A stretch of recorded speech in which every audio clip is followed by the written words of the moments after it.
श्री राम जय जय राम, श्री राम जय जय राम। सुनि समुझहि जन मुदित मन, मज्जहि अति अनुराग। लहहि चारि फल अछत तनु, साधु समाज प्रयाग। सियावर रामचंद्र की जय, पवन सुत हनुमान की जय, उमापति महादेव की जय। मज्जन फल पेखिय तत्काला, काक होहि पिक बकौ मराला। सुनिया चरज करे जनि कोई, सतसंगति महिमा नहीं गोई। बाल्मीक नारद घट जोनी, निज निज मुख निकहि निज होनी। जलचर थलचर नभचर नाना, जे जड़ चेतन जीव जहाना। मति कीरति गति भूति भलाई, जब जेहि जतन जहाँ जेहि पाई। सो जानब सतसंग प्रभाऊ, लोकहु वेद न आनन पाऊ। बिनु सतसंग विवेक न होई, राम कृपा बिनु सुलभ न सोई। सतसंगत मुद मंगल मूला, सोई फल सिद्धि सब साधन फूला। सठ सुध रही सतसंगति पाई, पारस परस कुधात सुहाई। विधि बस सुजन कुसंगत परहि, फनि मनि सम निज गुण अनुसरहि।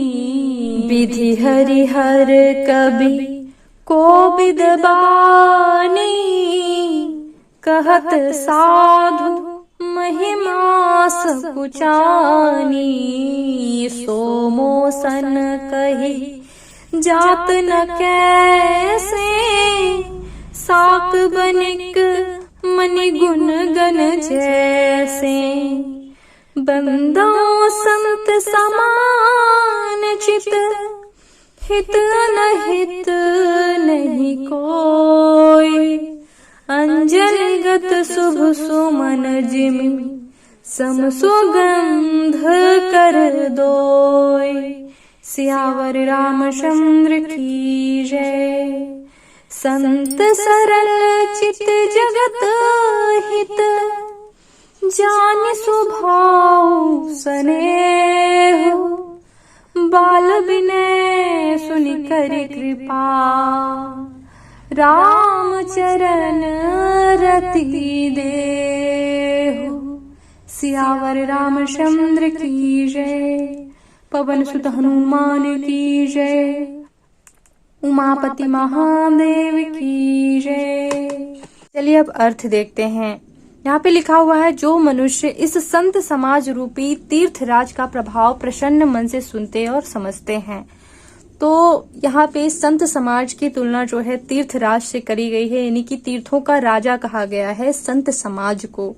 ठीक है, हम कितने तीर्थ जाते हैं, गंगा यमुना या फिर किसी भी तीर्थ भगवान के दर्शन करने जाते हैं, तो उन तीर्थों की तुलना जो है संत समाज से की गई है। लिखा हुआ है कि अगर हम संत समाज को, यानी कि जो भी संतों की वाणी होती है, संत जो भगवत प्राप्ति के लिए हमें बताते हैं, अगर हम उन चीजों को प्रसन्न मन से सुनते और समझते हैं और फिर अत्यंत प्रेम पूर्वक इसमें गोते भी लगाते हैं।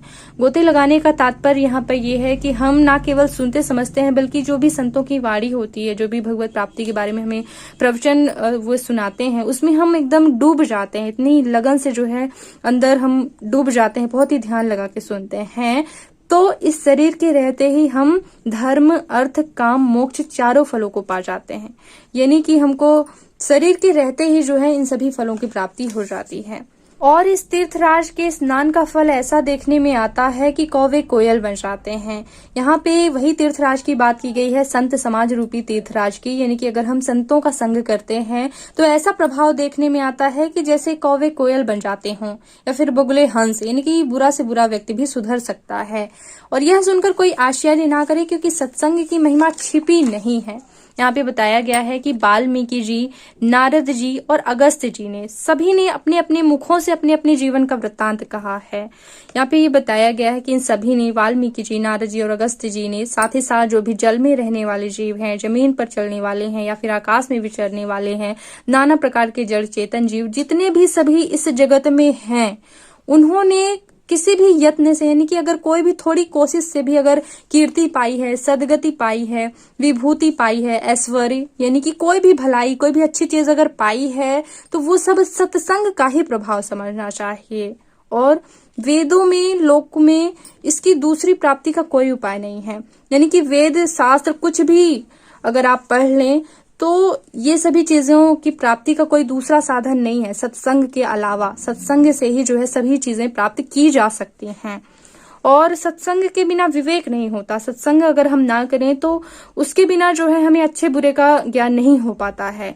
और श्री राम जी की कृपा के बिना सत्संग सहज में नहीं मिल सकता है। और सत्संगति आनंद और कल्याण की जड़ है।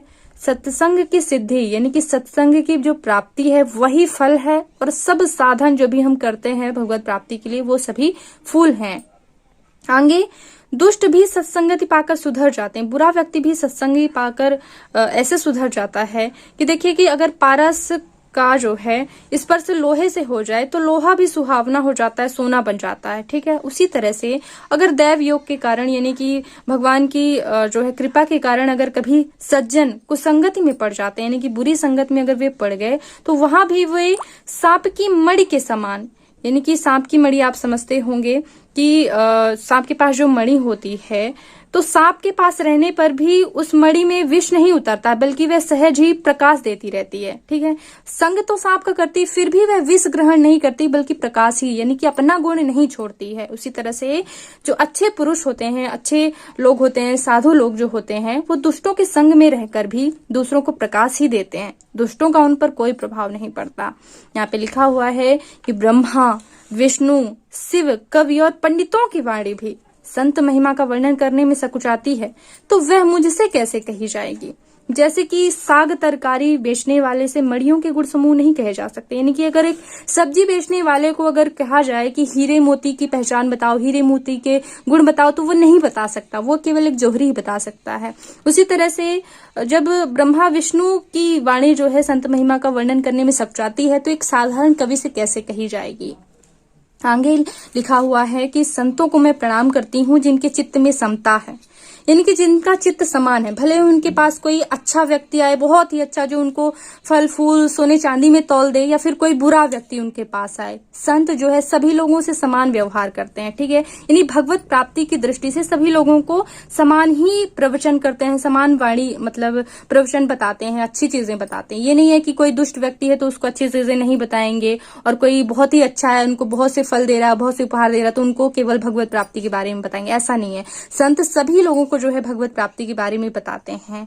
ठीक है, और ऐसा बताया गया है कि जैसे जिन हाथों ने फूलों को तोड़ा है और जिन हाथों ने फूलों को रखा है, तो दोनों हाथ समान रूप से सुगंधित होते हैं। उसी तरह से संत होते हैं, शत्रु हो या फिर मित्र हो, दोनों को समान रूप से जो है वो देखते हैं, समान रूप से उनका कल्याण करते हैं भगवत प्राप्ति की दृष्टि से। और यहाँ पे लिखा हुआ है कि संत सरल हृदय और जगत के हितकारी होते हैं, यानी कि संत अत्यंत दयालु होते हैं और मतलब स्नेही होते हैं। और उनके ऐसे स्वभाव को ही जानकर मैं विनय करती हूँ, प्रार्थना करती हूँ कि मेरे इस बाल विनय को सुन करके वो मुझ पर कृपा करें और दया करके जो है श्री रामचंद्र जी के चरणों में मुझे प्रीति प्रदान करें, यानी कि श्री रामचंद्र जी के हमको कथा बताएं और ऐसे प्रवचन करें कि हमको जो है श्री रामचंद्र जी के चरणों में प्रीति हो जाए, हम उनके भक्त हो जाएं। तो इस तरह से हम अगले वीडियो में जो है यहाँ से चौपाइयों का पाठ करेंगे। तो इसके लिए चैनल को सब्सक्राइब कर लीजिएगा, बेल आइकन पर प्रेस कर लेंगे, तभी मेरे आने वाले वीडियो के नोटिफिकेशन आपको समय से मिल पाएंगे। और एक हाथ जोड़ के निवेदन है कि कृपया करके मेरे इस वीडियो को बहुत सारे लोगों के साथ शेयर किया करिए, ताकि जो भी मेरे छोटे भाई बहन है बोलते हैं कि हम नहीं पढ़ पाते, हमसे जो है चौपाइयां पढ़ते नहीं बनती है, वो अवधि पढ़ने में मुश्किल उनको लगती है, तो इस वीडियो को देखने के बाद वो जो है सीख पाएंगे और साथ ही साथ सभी जो है सुनने का पुण्य उठा सकते हैं, सुनने का लाभ उठा सकते हैं। तो सभी के साथ शेयर किया करिए। तो वीडियो देखने के लिए बहुत बहुत धन्यवाद। ओम नमः शिवाय।